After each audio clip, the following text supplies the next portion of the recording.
This week we're doing X-Men. This week we're doing X-Men Origins, Wolverine. That was loud.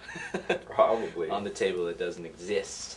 Yeah, new X-Men movie starring Wolverine. Pretty much wraps it up right there. Ready? Yes.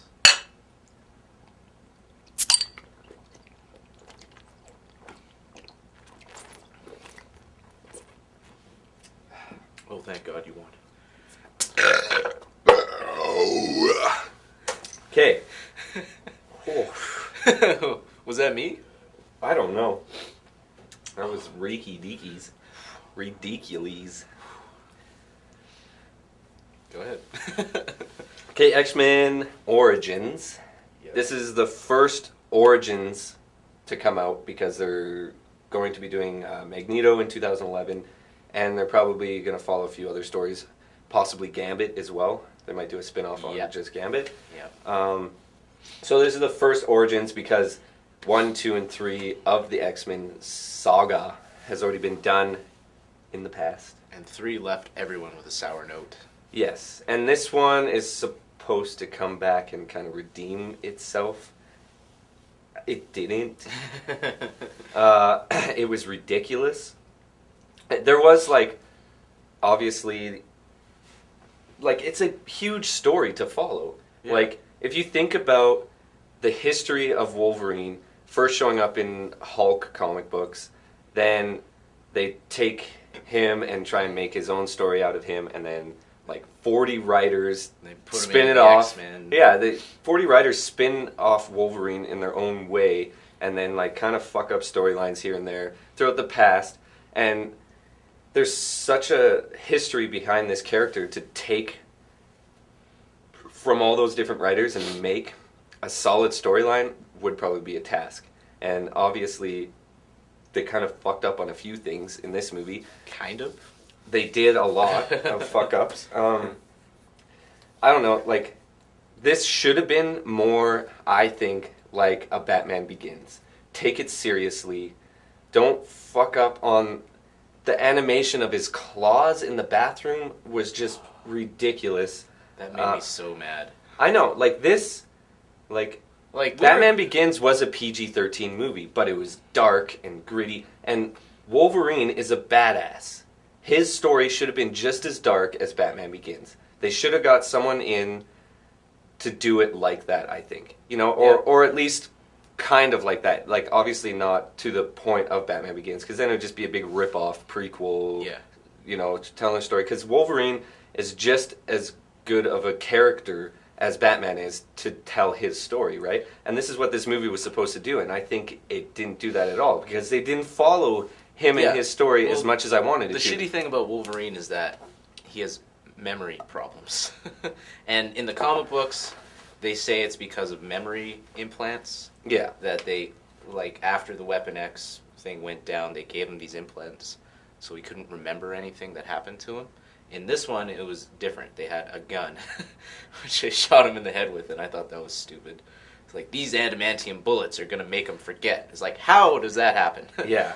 Explain that, please. And, even just, from the... they more went into the backstory of Wolverine, even though all the X-Men's were pretty much about Wolverine anyways, because he is the, He's the most popular character besides Spider-Man in the Marvel Universe. Yes. But, they kind of, went against what they were talking about in the second one to what happened in this movie. And they're pretty much the same story. Why would you change your mind all of a sudden? Yeah. This, what's his name who played Sabretooth? Liv Schreiber. Yeah. Was way better than the original Sabretooth. He had speaking roles in this yes. one. And he was, his character, he played a badass to a T, and it was way better in that respect, but I don't know, the storylines with them being brothers and stuff kind of pissed me off, and there was just a lot that was not up to par of what it should have been in this movie, other than some of the big explosion stuff, which was captivating, but you can't rely so heavily on that stuff for a backstory movie. Yeah. It should have been more derived on story and pushed, to the progression of getting to the first movie. Yeah. And not so much on glitz and glamour and, Yeah, Gambit how was much shit awesome. we can blow up. See, I have a problem with Gambit because I'm a fan of Gambit, and there's a lot of people who are fans of Gambit. But I'm a huge fan of Gambit. When they introduced him into this movie, it was kind of like when they introduced Venom into Spider-Man 3. He it was like, didn't play a big enough role. He didn't play a big enough role, and when they introduced Venom, it was just like, we're introducing Venom because we're going to please a lot of fans, and we're going to get as much people out to this movie as possible, right? Same thing kind of with Gambit. He came in so late into the story, and they kind of used him as just a way to progress the story. Like, we're going to go to this island, but we where need all these you people to tell are us there, where but we it need is. Gambit to tell us how to get there. And so, okay, whatever. And I'm glad we're having this conversation because I'm just as pissed off as you about this film, and I am insulted. I am being a fan of comic books and knowing, my shit sort of. When they get this stuff wrong, it ticks me off. Well, what did you say about the whole, getting the history of Canada completely wrong? Yeah, I don't know how...